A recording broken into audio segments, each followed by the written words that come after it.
सखी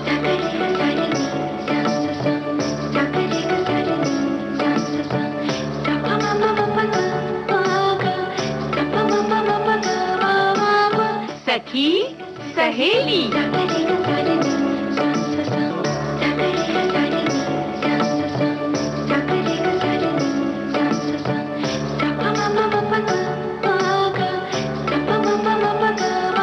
सखी सहेली।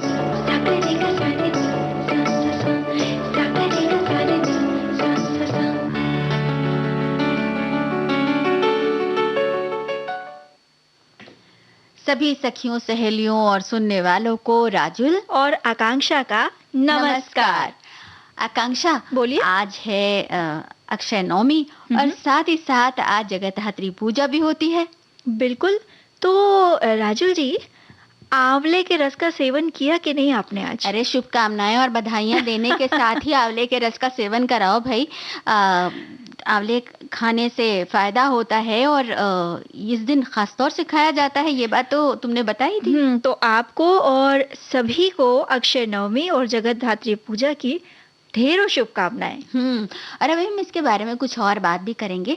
इसके अलावा आज अंतर्राष्ट्रीय दिवस है पत्रकारों के विरुद्ध अपराध की रोकथाम का। जी। तो इस खास दिन को कब शुरू किया गया था और क्यों शुरू किया गया था, इस बारे में भी हम बात करेंगे। बिल्कुल। साथ ही आज बात करेंगे वीरांगना कांता वजीर की। और हमारे पास भी कुछ है, व्यंजन है तरह तरह के। भाई, जो रसोई घर है, सौंधी सौंधी सुगंध उठ रही है। तो क्या बनेगा, कैसे बनेगा, ये तो भाई तभी पिटारा खुलेगा, है ना? बिल्कुल। और एक बात और भी है। हाँ, ये है कि पिटारा क्या खुलेगा और पिटारे में क्या रहेगा, इस बारे में हमारे शुरू हो गया है। हमारे श्रोता हैं, हमारी सखियां ज्यादा न सोचें। नहीं सोचें, बिल्कुल सोचें। क्यों? लेकिन भाई सोचें और कयास लगा लगा के हमें बताते रहें कि वो क्या क्या सोच रहे हैं, तभी तुम्हें पता लगता रहेगा ना कि वो कितना हमसे जुड़ चुके हैं। हाँ, लेकिन राजुल जी, हाँ, कुछ कह रही थी आप? मैं बस यही कह रही थी, लेकिन ऐसी बातों के बारे में ना सोचें जो कैसी होती हैं। हाँ, जो सकारात्मक न होके आपके दिमाग पर घर कर जाए। कहीं ना कहीं से जो निगेटिविटी होती है, यानी नकारात्मकता होती है, वो आप पर छाने लगे। इस तरह की सोच भली नहीं है। जैसे कहते हैं ना, अति का भला न बोलना, अति की भली न चूप, अति का भला न बरसना, अति की भली न धूप। तो ऐसे अति का भला न सोचना भी होता है। तो इस सोच विचार के मामले में आप कहाँ तक पहुंचे हैं और किन किन बातों से बचते हैं या किन किन बातों से बचने की सलाह देते हैं, ये सब हम जानेंगे। लेकिन एक गाना सुन लेते हैं। बिल्कुल।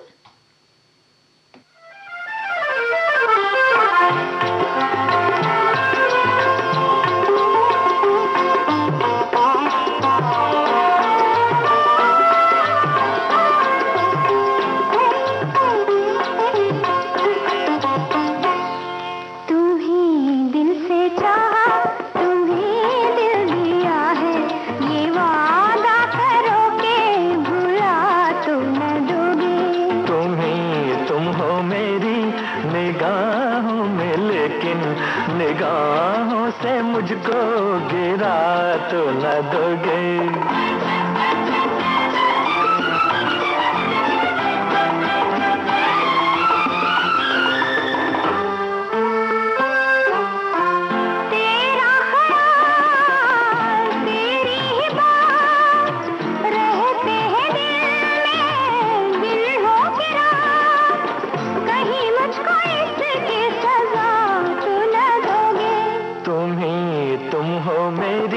निगाहों में, लेकिन निगाहों से मुझको गिरा तो न दोगे। तुम्हीं दिल से चाहा, तुम्हीं दिल दिया है, ये वादा करो के भुला तो न दोगे।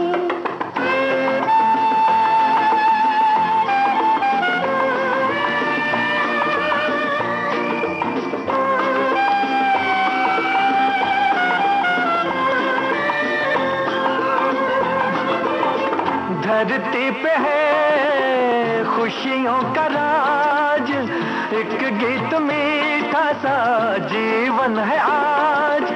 भरम ही सही पर मीठा तो न दोगे।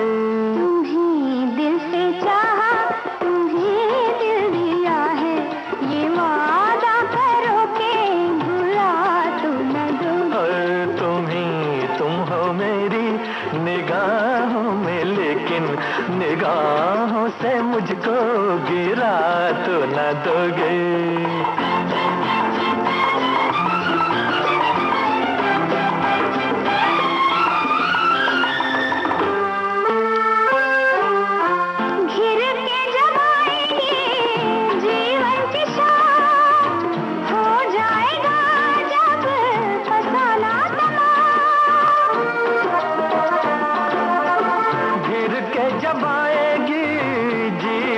शाम हो जाएगा जब फसाना तमाम, जला दीप मन का बुझा तो न दोगे। तुम्हीं दिल से चाहा, तुम्हीं दिल दिया है, ये वादा करो के भुला तो न दोगे। तुम हो मेरी निगाहों में, लेकिन निगाहों से मुझको गिरा तो न दोगे।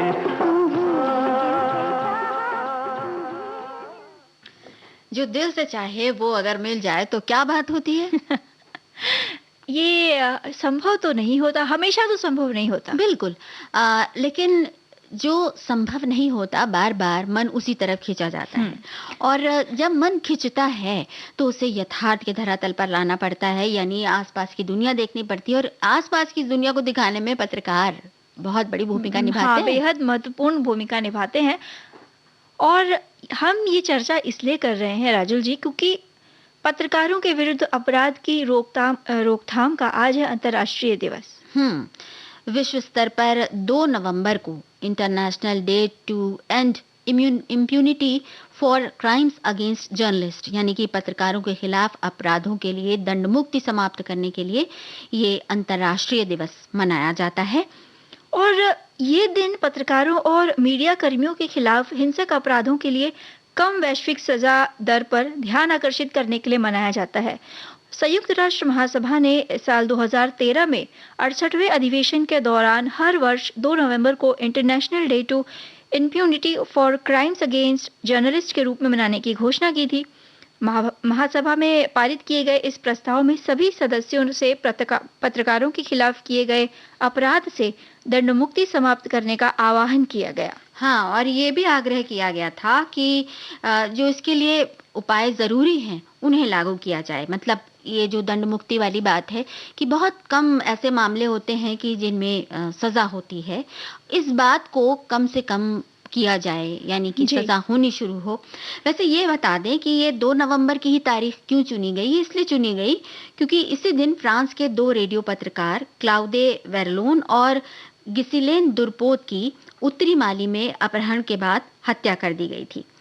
तो संयुक्त राष्ट्र के अनुसार यही होता है कि ये संख्या बढ़ती ही जा रही है कि उनके विरुद्ध कुछ न कुछ अपराध होता है, और उसके बाद जो दोषी होते हैं उनमें बहुत कम को सजा होती है, यानी कि 10 में से 1 मामले में किसी को सजा होती है और बाकी सब छूट जाते हैं। बिल्कुल, और बढ़ावा मिलता है। सोचिए ना, जो पत्रकार आम जनता के लिए, आम जन के लिए अपनी जान पर खेलकर कई सारी खबरों की सामग्री इकट्ठा करते हैं, उन्हें लिए लगता है कि ये जो समाचार है, ये जो खबर है, ये जन जन तक पहुंचनी चाहिए, उसके लिए वो अपनी जान की बाजी लगा देते हैं। और ऐसे में अगर उनके विरुद्ध कोई अपराध होता है और उस मामले में जैसा कि आपने बताया कि बहुत कम सजा का प्रावधान है, कभी दोषी पकड़ा जाता है, कभी नहीं भी पकड़ा जाता, तो ये कहीं ना कहीं एक सोचने वाली बात है। बिल्कुल। तो इस तरह की दंड मुक्ति को रोकने के लिए ही ये दिन मनाया जाता है, और इसका उद्देश्य भी यही है कि जो अपराध हैं पत्रकारों के खिलाफ, उनको रोकने के प्रति लोगों को जागरूक किया जाए और ऐसे कानून बनाए जाएं जिनसे कि ये अपराध रुक सके। अब देखो ना, जो कलम की ताकत होती है, कहते हैं ना कि पत्रकार कलम, हालांकि अब तो सब टाइप करते हैं अपने लैपटॉप पे या अपना जो उनका जो भी मोबाइल पे, इस तरह के साधनों का उपयोग किया जाता है, लेकिन वो होती तो जादूगरी कलम की ही होती, लेखन की ही। हाँ, तो दिनकर जी की एक कविता याद आ रही है आकांक्षा। जला अस्थियां बारी बारी, चिटकाई जिनमें चिंगारी, जला अस्थियां बारी बारी, चिटकाई जिनमें चिंगारी, जो चढ़ गए पुण्य वेदी पर, लिए बिना गर्दन का मोल, कलम आज उनकी जय बोल। क्या बात है। जो हाँ, आगे तुम पढ़ने वाली हो। जो अगणित लघुदीप हमारे तूफानों में एक किनारे, जल जलाकर बुझ गए किसी दिन, मांगा नहीं स्नेह मुंह खोल, कलम आज उनकी जय बोल, कलम आज उनकी जय बोल।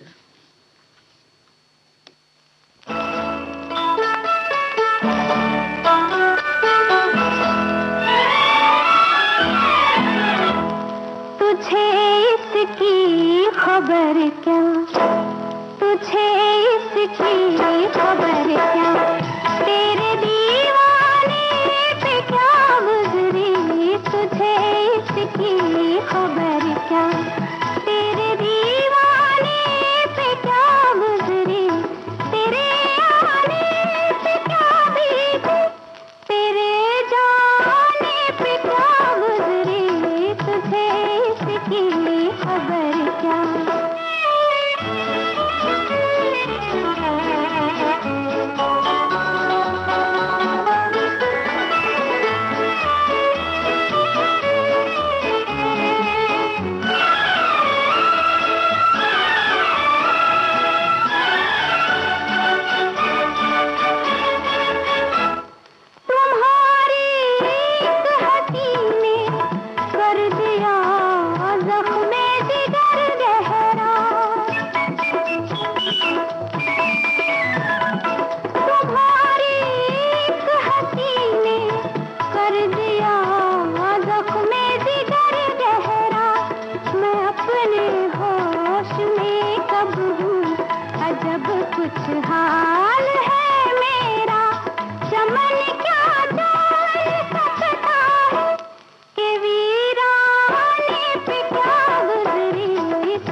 खबर तो रहती है हर बात की जब हम खबरदार रहते हैं।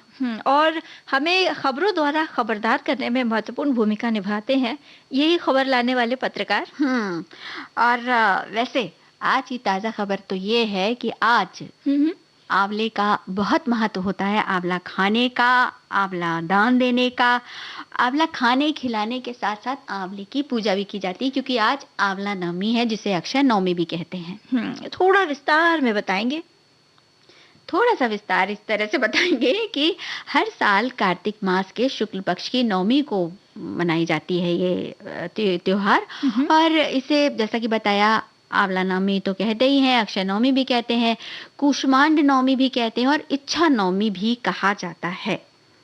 और इस दिन आंवले के वृक्ष की पूजा की जाती है। बिल्कुल। और पौराणिक मान्यताएं ऐसी हैं कि आंवले के पेड़ में होता है भगवान विष्णु का वास। और कहते हैं कि अक्षय नवमी को भगवान कृष्ण वृंदावन गोकुल की गलियों को छोड़कर मथुरा के लिए रवाना हुए थे। और ये वो दिन था जब भगवान कृष्ण ने लीलाओं को छोड़कर कर्तव्य पथ पर कदम रखे थे। और आकांक्षा ऐसा भी माना जाता है कि अक्षय नवमी के दिन से ही सतयुग की शुरुआत हुई थी, इसीलिए अक्षय नवमी को सत्य युगादि भी कहा जाता है।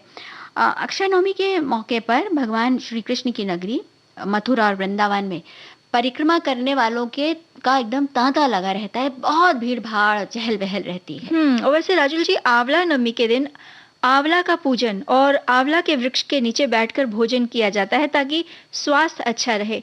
इसके अलावा पानी में आंवले का रस डालकर स्नान भी करते हैं और आंवले का दान करना और आंवले के वृक्ष के नीचे गरीबों को भोजन कराने की भी परंपरा है। और ऐसा कहते हैं कि अक्षय नवमी के दिन घर के आसपास आंवले का पेड़ लगाना बेहद शुभ माना जाता है। फिर देखो ना, आंवले में औषधीय गुण तो होते ही हैं और कहते हैं कि आंवले के पेड़ की छाया से शरीर को सुख मिलता है। आयुर्वेद में भी कहा गया है कि आंवला का उपयोग अगर हम करें नियमित रूप से तो रोग मुक्त रहता है शरीर, बहुत सारे रोग दूर रहते हैं। तो ऐसे में अगर देखा जाए तो वही हमारे जो भारतीय संस्कृति की परंपरा, हर परंपरा में कुछ न कुछ बात है। तो यही बात है कि आंवला नवमी का दिन भी मुख्य रूप से आंवले के वृक्ष के प्रति हमारा धन्यवाद ज्ञापन की एक परंपरा है। बिल्कुल, भारतीय संस्कृति के जो त्योहार हुए, व्रत उत्सव हैं, वो कहीं ना कहीं किसी न किसी रूप में प्रकृति से जुड़े हुए हैं, है ना? और देखो ना, एक हमारे सुनने वाले उन्होंने लिखा है कि इस दिन जप तप दान स्नान आदि धार्मिक कार्य करने से अक्षय फल की प्राप्ति होती है, इसलिए इसको अक्षय नवमी कहा जाता है। और सभी देवी देवता प्रसन्न होते हैं। इन्होंने लिखा है कि आंवला के वृक्ष की पूजा करने से भगवान विष्णु, देवी लक्ष्मी और शिव जी का आशीर्वाद प्राप्त होता है, सौभाग्य, आरोग्य और धन की वृद्धि होती है।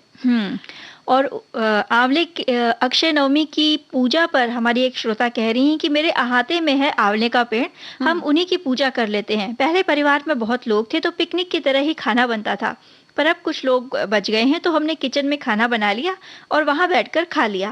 पहले चावल और चने की दाल, चावल की सूखी खिचड़ी, अगस्त के फूल और आलू की पकौड़ी और धनिया, आंवले की चटनी तो जरूर ही रहती थी।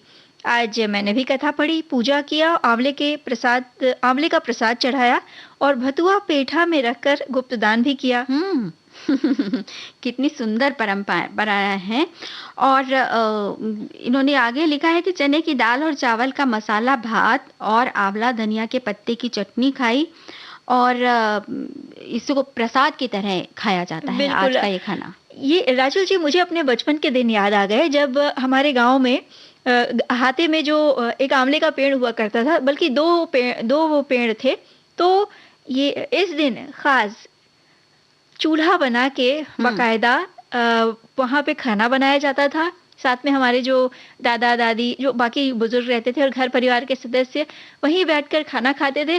कह सकते हैं कि पूरा दिन लगभग आंवले के पेड़ के नीचे ही हमारा गुजर जाता था। देखो ना, ये परंपराएं कैसे हमें एक रास्ता से अलग कर देती हैं कि मतलब रोज वही होता ना, वही रसोई, वही दीवारें, वही चूल्हा, वही बर्तन, ये देखते देखते मन उब जाता है। तो चलो एक दिन बाहर चल के खाना बनाया जाए, कुछ नया चूल्हा हो, कुछ नए बर्तन हो, क्योंकि जाहिर सी बात है कि वो जो रोज के बर्तन है उनमें तो खाना बनेगा नहीं, फिर कुछ अलग तरह के बर्तन भी आएंगे क्योंकि तरह तरह के पकवान बनने हैं।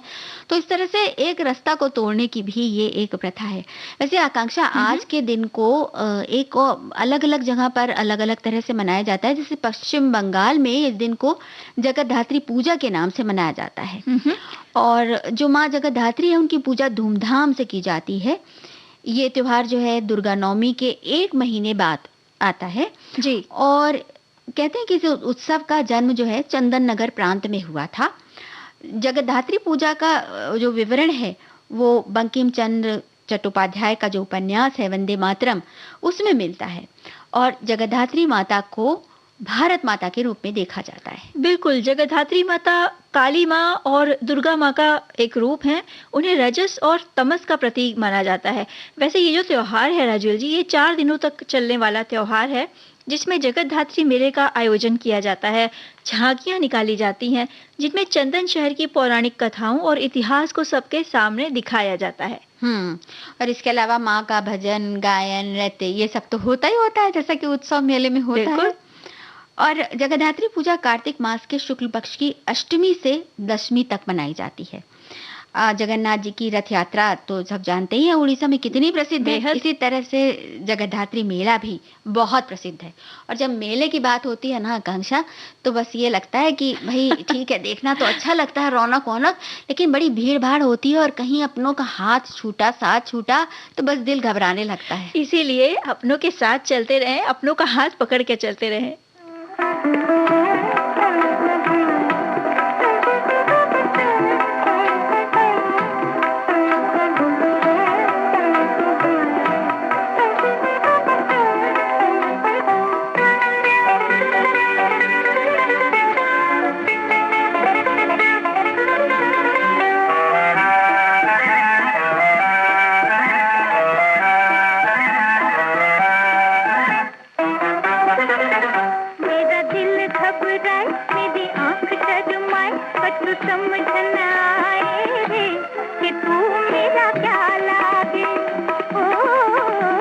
प्यार तड़पाए मेरा दम घबराए, कछु समझ न आए रे कि तू मेरी क्या लागे। मेरा दिल घबराए, मेरी आंख शर्माए, कछु समझ न आए रे कि तू मेरा क्या लागे।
प्यार तड़पाए मेरा दम घबराए, कछु समझ न आए रे कि तू मेरी क्या लागे।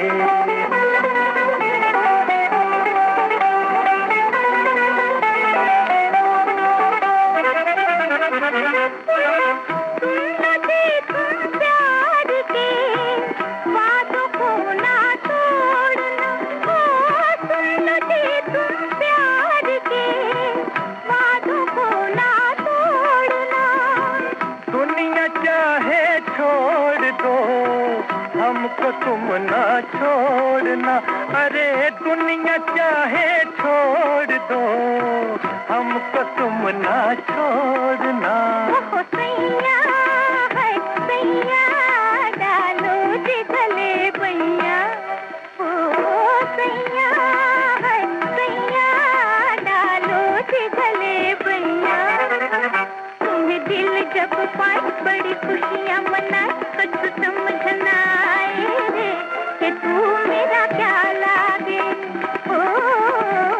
प्यार तड़पाए मेरा दम घबराए, कछु समझ न आए रे कि तू मेरी क्या लागे। जब समझ में कुछ भी ना आए तो बस ये समझ लो कि कुछ विटामिन सी की या कुछ इस तरह की जरूरत है कि दिमाग में कुछ ऐसा इकट्ठा हो और कुछ ऊर्जा मिले दिमाग की नसों को, और फिर से जागृत हो जाए। तो यानी कि आप सीधे सरल शब्दों में कहिए कि रसोई घर का रुख किया जाए। रसोई घर का रुख किया जाए, या अगर आंवले के पेड़ के नीचे आप खाना बना रहे हो तो वहाँ का भी रुख कर सकते हैं। बिल्कुल, आंवले तो होंगे। अच्छा राजुल जी, आंवले की इतनी बात हो रही है और चूंकि ठंड शुरू हो चुकी है लगभग, तो इन दिनों जो शकरकंदी होती है वो भी बहुतायत मात्रा में आती है। अभी शकरकंदी की बात हम बाद में कर लेंगे, हम तो पहले आंवले की बात करेंगे। मैं तो ये चाह रही थी कि हम अपने श्रोताओं से भी कुछ पूछ लें कि आंवले के कितने तरह के व्यंजन, मतलब अगर वो बनाते हैं तो कुछ हमारे साथ भी बांटे ना, कुछ अलग तरह के। बिल्कुल। और हम बताने जा रहे हैं आंवला कैंडी। वाह, बताइए। तो अगर आंवला कैंडी बनानी है तो हरा ताजा आंवला लीजिए, करीब 250 ग्राम जी। और भुना हुआ पिसा हुआ जीरा 2 चम्मच, ताज़ा अदरक छिली हुई 15 ग्राम और सेंधा नमक पिसा हुआ, आपका स्वाद जैसा भी हो। बिल्कुल। फिर क्या करना है कि आंवले को कपड़े में बांधकर उबलते हुए पानी की भाप में पकाना है। जब आंवले पककर मुलायम हो जाएं तो इन्हें ठंडा करके पीस लें और गुठलियों को फेंक दें। इसमें सेंधा नमक, जीरा, अदरक मिलाकर फिर से एक बार पीसें और गोलियां बनाकर सुखा दें। बिल्कुल। बस तैयार है आंवले की कैंडी।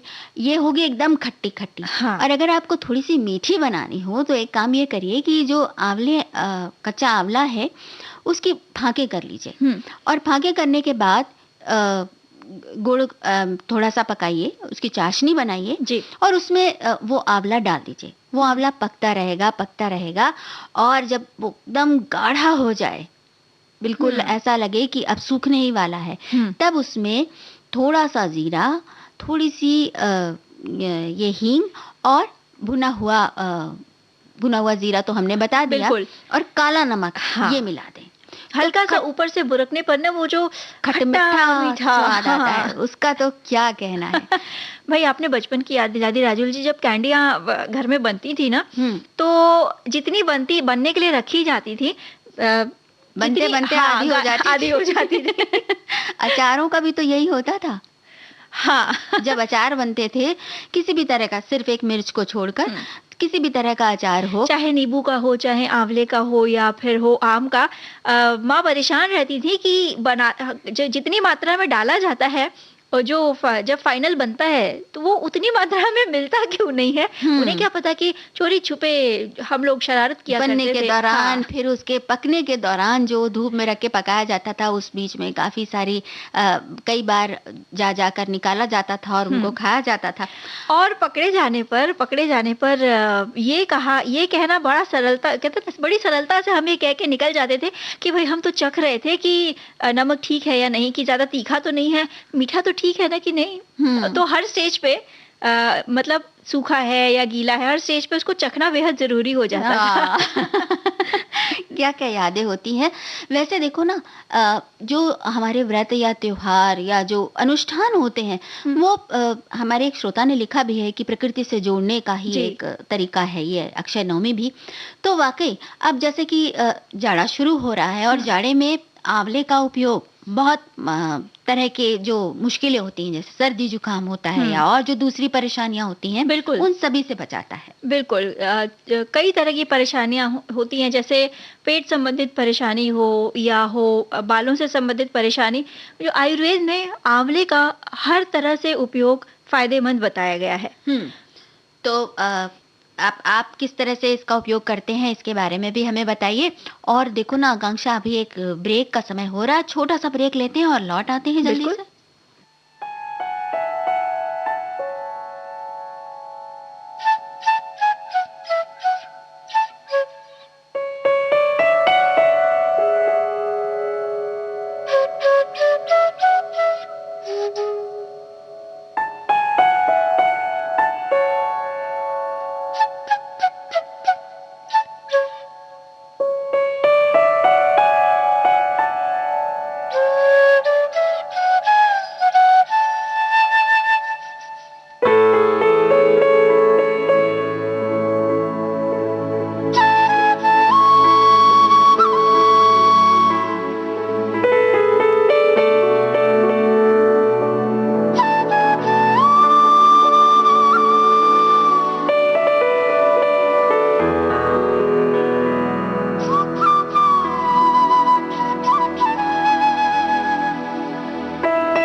छोटा सा ब्रेक और हम वापस लौट आए हैं। और लौट कर क्या लाए हैं? लौट कर हम आज अपनी जो खास एक आज के दिन बात होती है, यानी वीरांगना सखी के बारे में बात करने वाले हैं। और ये वीरांगना सखी हैं कौन? कांता वजीर। राजुल जी, धरती पर स्वर्ग कहे जाने वाले कश्मीर को जाना जाता है उसकी खूबसूरती के लिए। उस कश्मीर की बेटी वीरांगना कांता वजीर, जिनकी हिम्मत और बहादुरी ने देश सेवा और स्त्री सम्मान की ऐसी मिसाल बनाई जो भारत की तमाम बेटियों के लिए उदाहरण बन गई। उनका जन्म हुआ था 1930 में श्रीनगर में। प्रारंभिक शिक्षा भी वहीं पर हुई। एफए की पढ़ाई के दौरान उन्होंने कॉलेज में दाखिला लिया। एफए उन दिनों जो 10वीं के बाद जो पढ़ाई होती थी वो उसे एफए कहते थे। तो वहाँ कॉलेज में जब वो पढ़ रही थी तो वो साल था 1947। जी। उसी वक्त कबायली हमलावरों ने जम्मू कश्मीर पर आक्रमण कर दिया। हमलावरों ने 22 अक्टूबर 1947 को सीमा पार करके मुजफ्फराबाद में प्रवेश किया और आतंक मचाना शुरू किया। हत्या, लूटपाट से ज्यादा भयानक डर महिलाओं के सम्मान को लेकर था। और एक ये चिंता थी कि महिलाओं को कैसे सशक्त किया जाए, कैसे उनकी रक्षा की जाए। इस बारे में बहुत सोच विचार हुआ और फिर उपाय ये निकला कि नेशनल मिलिशिया की एक विशेष महिला विंग बनी, महिला मिलिशिया। जी। इसका उद्देश्य था महिलाओं को आग्नेयास्त्रों के उपयोग में प्रशिक्षित करना, ताकि जो लुटेरे हमलावर थे उनके खिलाफ वो खुद का बचाव कर सके। कॉलेज में कांता वजीर ने अपने प्रोफेसरों से महिला मिलिशिया के बारे में जाना। उन्हें लगा ये बहुत अच्छा काम था, अपने देश के लिए तैयार रहना चाहिए। मातृभूमि की सेवा करने का जोश जागा और कश्मीर की साहसी बेटी कांता वजीर महिला मिलिशिया में शामिल हो गई। उन्होंने आग्नेयास्त्रों के उपयोग के प्रशिक्षण के लिए भी अपना नाम लिखवा दिया। बिल्कुल, लेकिन जो शुरुआती रुकावट थी वो थी पारंपरिक कश्मीर समाज की वर्षों पुरानी विचारधारा।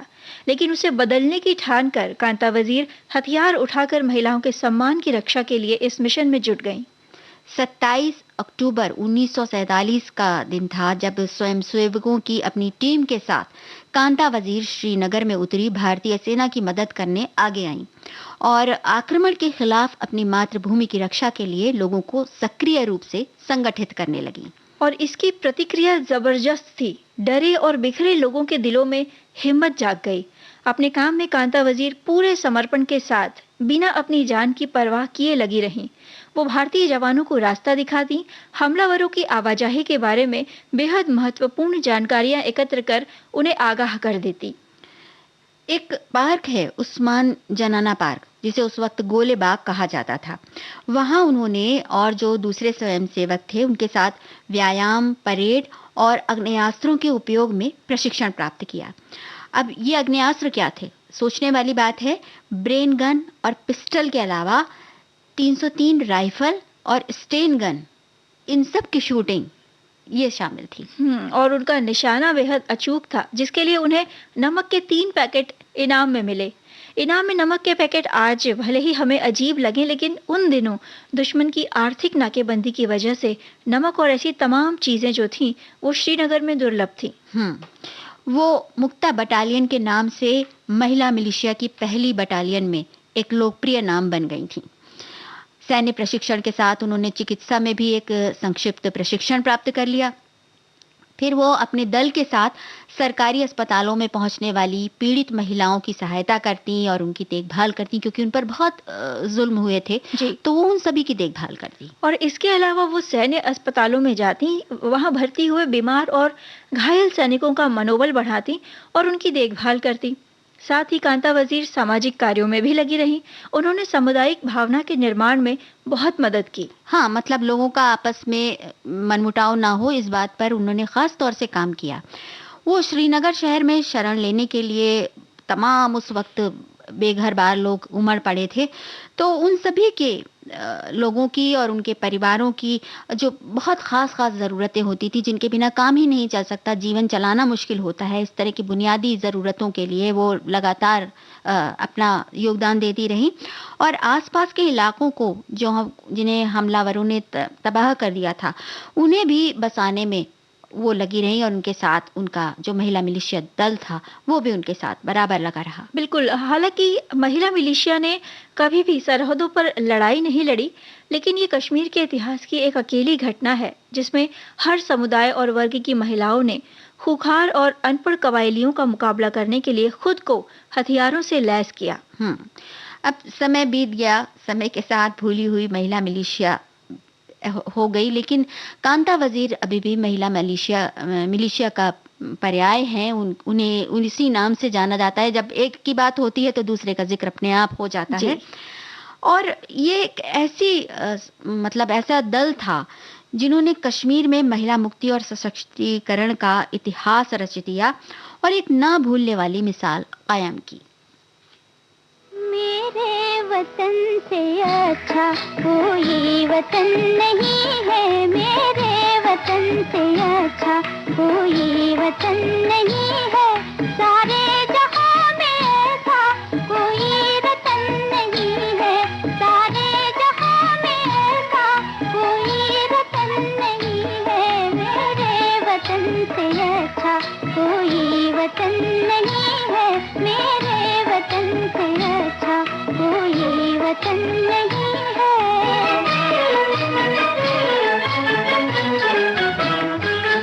इस देश जैसी गंगा जमुना कहीं न होगी, जमुना कहीं न होगी, वेदों से खूबसूरत रचना कहीं न होगी, रचना कहीं न होगी।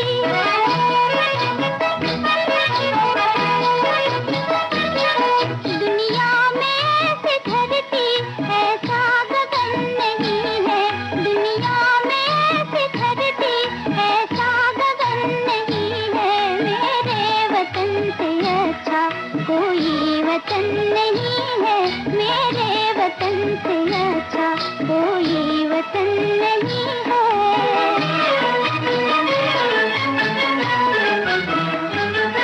ये राम कृष्ण गौतम नानक गुरु की बस्ती, नानक गुरु की बस्ती,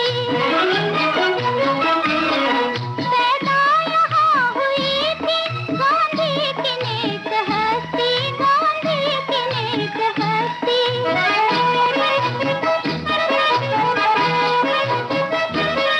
किसी और देश की तो ऐसी भवन नहीं है, किसी और देश की तो ऐसी भवन नहीं है, मेरे वतन से अच्छा कोई वतन नहीं है, मेरे वतन से अच्छा कोई वतन नहीं है।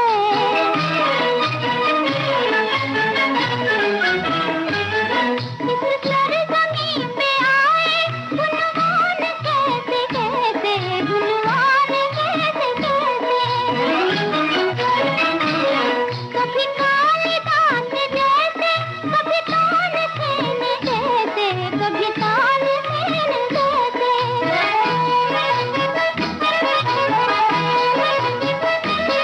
मुझे नाज है वतन पर झूठी लगन नहीं है, मुझे नाज है वतन पर झूठी लगन नहीं है, मेरे वतन से अच्छा कोई वतन नहीं है, मेरे वतन से अच्छा कोई वतन नहीं है।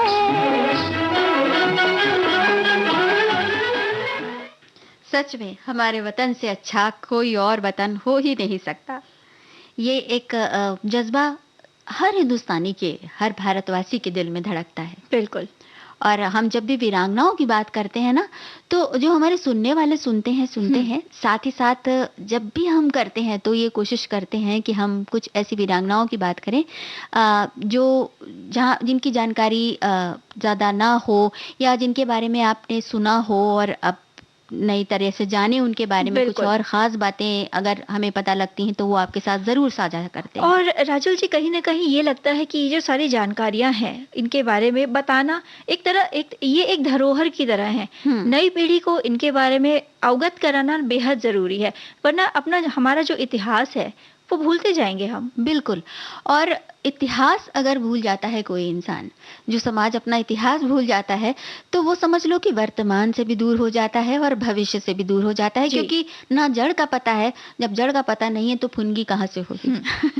तो बस कुछ ऐसी ही बात है कि उस बात को हम अपने दिमाग में अच्छी तरह से बैठा लें कि जड़ें मजबूत हों, और जड़ें जब मजबूत हों तभी तो वृक्ष मजबूत होगा, तभी वृक्ष मजबूत होगा।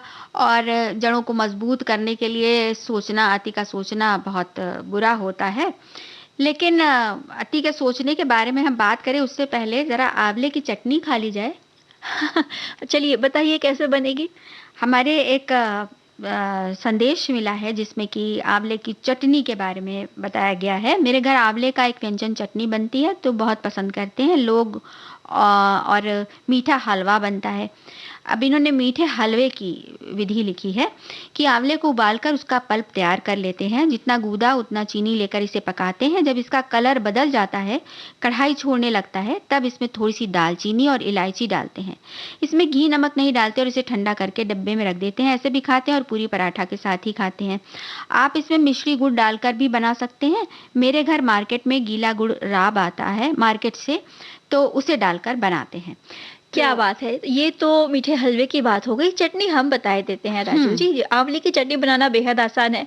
आंवले को या तो हल्का सा भाप पे पका लीजिए या फिर कच्चा भी बनाया जा सकता है। उसकी फांके निकालकर मिक्सी में पीसने से बेहतर ये होगा कि आप उसको कूट लें। जो छोटा खल आता है उसको आंवले को कूटें, उसमें हल्का सा, एकदम हल्का सा, चूंकि आंवला खुद इतना खट्टा होता है तो आपको सिर्फ कुछ 1 या 2 बूंदे नींबू के रस की डालनी है ताकि वो काला ना पड़े। अब उसमें मिर्ची डालिए। अगर आपको लहसुन पसंद है तो 1 फांकी लहसुन की भी डाली जा सकती है। साथ ही अदरक ज़रूरी है और लौंग ले लें। लौंग और जीरे को भूनकर कूट कर अगर इस चटनी में मिलाएंगे और इन सब चीज़ों को एक साथ आपको खन लेना है। फिर हल्की सी काली मिर्च बुरकिए, अपने स्वाद के अनुसार काला नमक हल्का सा मिलाइए इसमें और पूरी के साथ खाइए, पराठे के साथ खाइए। यह चटनी है भाई, ऐसे ही चाट जाइए। हाँ, चटनी का तो कई तरह के रंग होते हैं। अब इसे हरी धनिया की चटनी के साथ भी मिला के मतलब हरी धनिया के साथ मिला के भी अच्छी सी चटनी बनाई जा सकती है। हरी हरी आंवले की चटनी, उसके लिए आंवला लीजिए और हरा धनिया, दोनों अच्छी तरह से साफ धुले हुए हों। साथ में पुदीना भी ले सकते हैं। और काली मिर्च ले लीजिए, हींग ले लीजिए, जीरा ले लीजिए, नमक स्वादानुसार और हरी मिर्च ले लीजिए। अब उसके लिए सबसे पहले ये सब साफ कर लें। आंवले को धोने के बाद इसके अंदर से गुठली निकाल देनी है और छोटे छोटे उसके पीसेस कर लेने हैं जी। धनिये को काट के रख लेना है। फिर जार में ये सब चीज़ें मिलाकर पीस लेनी है। जब पीस रहे हो तो थोड़ा सा पानी डालना है, ये ध्यान रखना है। ज़्यादा पानी से फिर वो बहुत पतली हो जाएगा, तो थोड़ा सा पानी भी डाल सकते हैं आप। और इसे फ्रिज में रख देंगे तो 6-7 दिनों तक इस्तेमाल किया जा सकता है। या फिर ऐसा करें, जो उबालने वाला तरीका है तो उसमें स्वादानुसार गुड़, हरी मिर्च, जीरा पाउडर, काला सादा नमक और हरी धनिया डाल के पीस लें। उबाला है अगर आपने आंवले को। एक और तरीका भी है, खट्टी मीठी चटनी जैसी कुछ बन गई। हाँ, अब उसके लिए आपको क्या करना है कि आंवले के छोटे छोटे टुकड़ों को लेना है, छोटे छोटे उसके टुकड़े कर लेने हैं। फिर थोड़ा सा जीरा डाल के तड़का बनाएं और उसमें कटा हुआ आंवला डाल दें। अब टुकड़ों को थोड़ा सा नरम होने तक पका लें और फिर पूरी तरह ठंडा होने दें। और अब उसके बाद फिर इसमें जो धनिया है, पुदीना है, हरी मिर्च है, नमक, जीरा, हींग, जो भी आप डालना चाहते हैं, लहसुन, जो भी आप डालना चाहते हैं, अदरक खास तौर से, ये सभी डालकर थोड़ा सा पानी डालें। पानी भी थोड़ा उबला हुआ होना चाहिए क्योंकि कच्चा पक्का फिर हो जाएगा ना। बिल्कुल। तो थोड़ा पानी डालें और डालकर उसका पेस्ट बना लें मिक्सी में। क्या बात से खाएं तो 3 तरह से चटनी बन सकती है। अलग अलग रंग होंगे, क्यों ना तीनों तरह की चटनी बना। आकांक्षा ने सोचना शुरू कर दिया है। हाँ, मैं वही सोच रही हूँ कि मैं कौन सी चटनी बनाऊं। ज्यादा सोच विचार अच्छी बात नहीं होती है, जाके फटाफट बना लेना। अभी तो गाना सुन लेते हैं।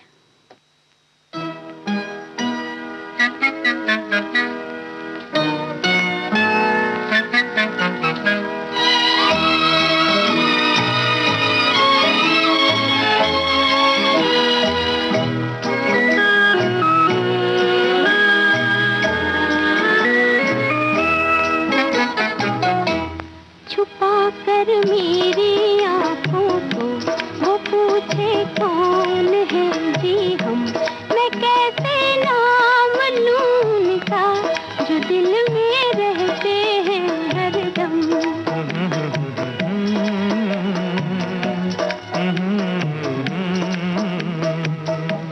छुपा कर मेरी आँखों को वो पूछे कौन है जी हम, मैं कैसे नाम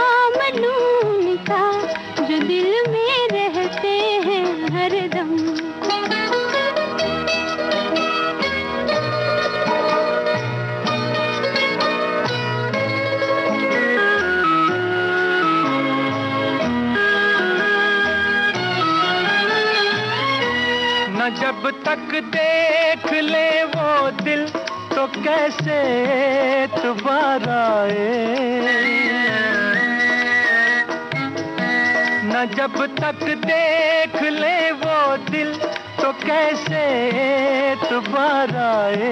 तुम्हारी इस अदा पर भी हमारे दिल को प्यार आए, तुम्हारी ये शिकायत भी मोहब्बत से नहीं है कम। छुपा कर मेरी आंखों को वो पूछे कौन है जी हम, मैं कैसे नाम लूं उनका जो दिल में रहते हैं हरदम।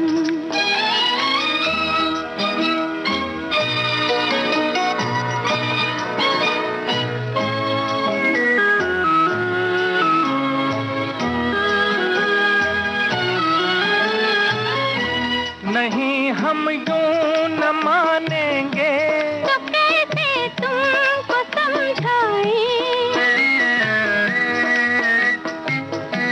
नहीं हम यूं न मानेंगे, तो कैसे तुमको समझाएं। दिखा दो दिल हमें अपना, कहाँ से दिल को हम लाएं, कि तेरा था है वो तुमको दिखा सकते हैं कैसे हम। छुपा कर मेरी आंखों को वो पूछे कौन है जी हम, मैं कैसे नाम लूं उनका जो दिल में रहते हैं हरदम।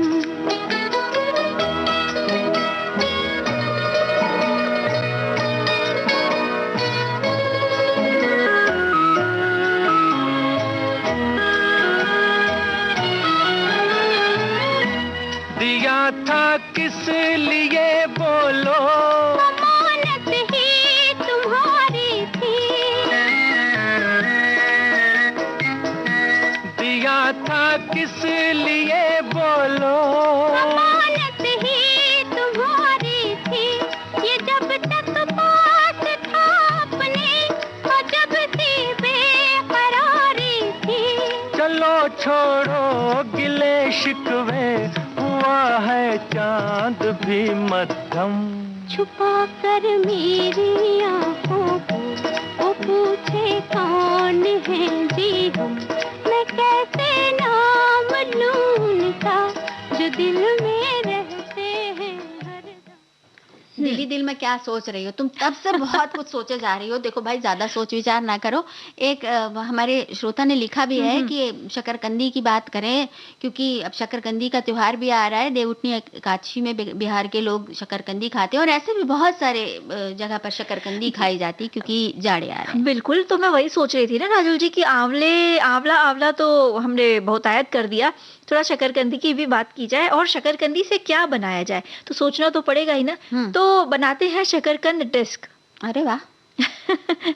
इसके लिए लगेंगे 3 बड़े शकरकंद, लगभग 400 ग्राम, आधा कप ओट्स, आधा शिमला मिर्च कद्दूकस की हुई, आधा गाजर कद्दूकस किया हुआ, 1 चम्मच काली मिर्च पाउडर या स्वाद के अनुसार जितनी तीखी आप चाहें, 1 बड़ा चम्मच जीरा पाउडर, तलने के लिए तेल और नमक स्वाद के अनुसार।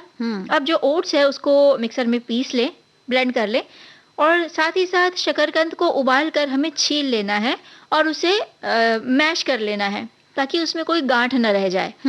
अब ये जो, और इसके अलावा जो सब्जियां हैं, ओट्स और मैश किए हुए शकरकंद को एक साथ मिलाकर आटे जैसा उसे गूंथ लेना है। थोड़ा सा, मतलब जैसे हम रोटी के लिए आटा गूंथते हैं ना, बहुत एकदम कड़क भी नहीं होना चाहिए। नींबू के आकार का एक बड़ा शकरकंद का आटा लें, एक लोइया ले लें और एक चिकनी बॉल बनाएं। और इस बॉल को एक डिस्क बनाने के लिए बहुत पतला भी नहीं करना है, बहुत मोटा भी नहीं रहने देना है। हाथ से हथेलियों के बीच दबाकर उसे चपटा कर लें। बहुत मोटा कर देंगे तो फिर पता चलेगा बीच से कच्चा रह गया। हाँ, और बिल्कुल, और इसे चपटे करते समय इस बात का हमें ध्यान रखना होगा कि कहीं से कोई दरार न पड़े इसमें। फिर एक लोहे की कढ़ाई में तेल गरम करिए और ये जो डिस्क है इसको दोनों तरफ से सुनहरा होने तक तल लीजिए और इसको परोसिए। वही आंवले की चटनी के साथ और साथ ही साथ चुकंदर की सलाद के साथ। वाह वाह, क्या बात है, तुमने तो पूरा बिल्कुल थाली सजा दी है। अच्छा देखो, हम यही सोच रहे थे कितनी देर से आकांक्षा क्या सोचे विचारे जा रही हैं। ज्यादा सोचना बुरा होता है। देखो ये हमारे एक श्रोता ने लिखा भी है, अति कोई भी चीज अच्छी नहीं होती। कहते हैं अति की गति नहीं होती, गाड़ी वहीं अटक जाती है जैसे कि रिकॉर्ड के ट्रैक में खराबी होने से ग्रामोफोन की सुई वहीं अटक जाती है। जीवन में सही गति चलाने के लिए अति सोचना छोड़ दो। मोबाइल का अति उपयोग भी तन मन और आंखों को नुकसानदायी हो सकता है। तो बिल्कुल सही कहा इन्होंने। कुछ इसी तरह के विचार हैं हमारे इन श्रोता के। अति का भला न सोचना, कई बार दिमाग में बार बार एक ही बात आती रहती है और उसे सोचकर हम खुद को परेशान करते रहते हैं। जैसा अभी मैं थोड़ी देर पहले सोचे जा रही थी कि चटनी कैसे बनेगी, चटनी कैसे बनेगी। तो ना तो अधिक बोलना अच्छा है, ना ही जरूरत से ज्यादा सोचना। जैसे बहुत अधिक वर्षा भी अच्छी नहीं और बहुत अधिक धूप भी अच्छी नहीं। किसी भी चीज का अत्यधिक या बहुलता में होना नुकसानदेह है। चाहे कोई भी चीज हो, जरूरत और पर्याप्त मात्रा में ही ठीक रहती है। जब तक लिखी इन बातों को हृदय में आत्मसात न किया जाए, स्वयं के जीवन से जब तक इन बातों को जोड़ा न जाए, कहना बहुत सरल होता है, किसी भी बात को अपने जीवन में एक रूप देना बेहद कठिन होता है। भाई जहाँ ये बात है तो वहीं एक बात ये भी है कि अधिक सोचना हमारा काम ही नहीं है। सोचने में बुद्धि घटे समय और स्वास्थ्य। ये तो बड़ी काम की बात कही है इन्होंने। इसीलिए अधिक सोच न करके कुछ भार ईश्वर को दे देने से हम हल्के हल्के होकर रह सकते हैं। बहुत सोच से समय की बर्बादी भी होती है और शरीर भी घटता है, माने स्वास्थ्य पर असर होता है। तो भाई ठीक है, हम भी ज्यादा सोचते नहीं है, इस गाना सुन लेते हैं।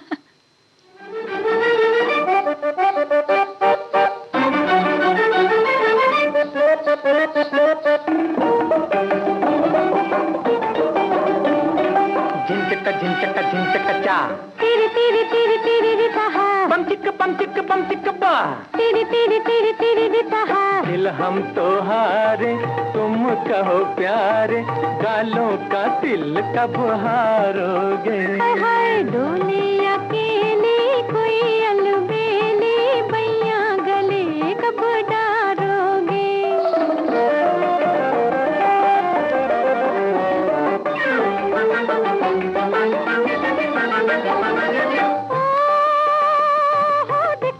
देखो रह रह के दूर से, बाहों की डोर पे, रोको ना राह मेरी घूम घूम के। ओ यूं ना बनो जी, हौले से बोल जा, लहरा के डोल जा, रुकती है काहे गोरी झूम झूम के। पूछे ये तुमसे पिया, किस दिन वो मोर पिया अपनी बनाए के पुकारोगे। दिल हम तो हारे, तुम कहो प्यारे, गालों का दिल कब हारोगे। हाय दुनिया अकेली कोई अलबेली, बैया गले कब डारोगे।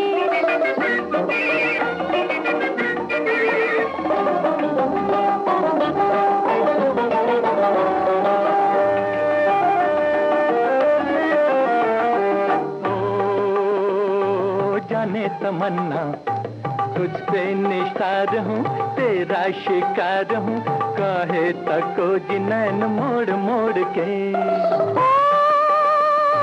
बलम देखो ना, बस ये जवाब है, दुनिया खराब है, आना ना मेरी गली दौड़ दौड़ के। ओ घूंघट में बांध लिए, तिरछी कमान लिए, दिल पे निशान कब मारोगे। हाय दुनिया कहली कोई अलबेली, बैया गले कब डारोगे। दिल हम तो हारे, तुम कहो प्यारे, गालों का दिल कब हारोगे।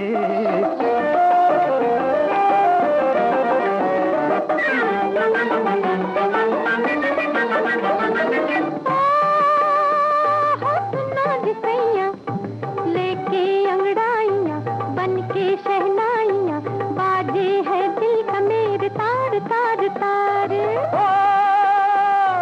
लाओ जी भैया कह दूं पुकार के सारे संसार से, हमको तो तुमसे हुआ प्यार प्यार प्यार।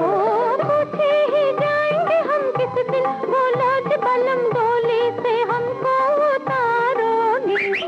दिल प्यारे, तुम कहो प्यारे, गालों का दिल कब हारोगे।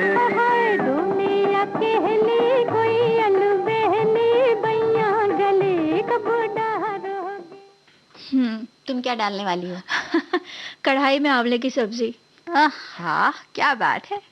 तो आंवले की सब्जी बनाने के लिए सामग्री नोट करें। 10 आंवला काट लें और लगभग 3 हरी मिर्च या स्वाद अनुसार ले लें। 1 बड़ा चम्मच लगेगा अचारी मसाला, और ये मसाला बनाने के लिए सौंफ, मेथी, जीरा, कलौंजी सभी 1-1 चम्मच ले लें। तवे पर भून कर इन्हें पीस लेना है।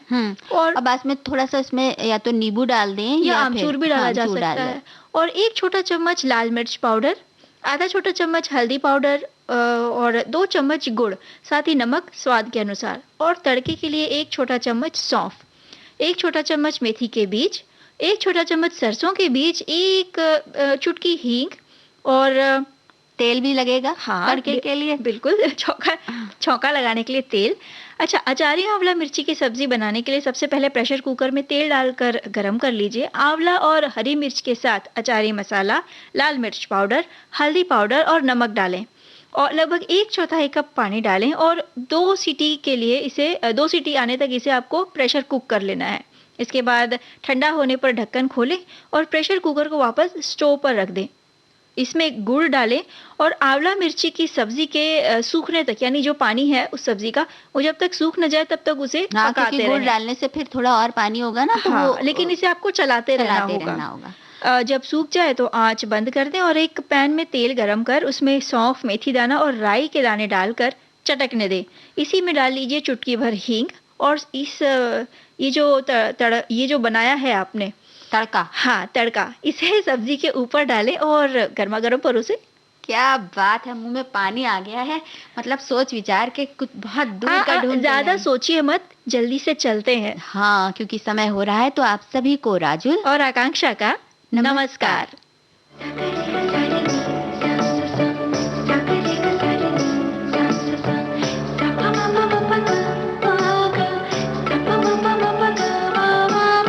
सखी सहेली।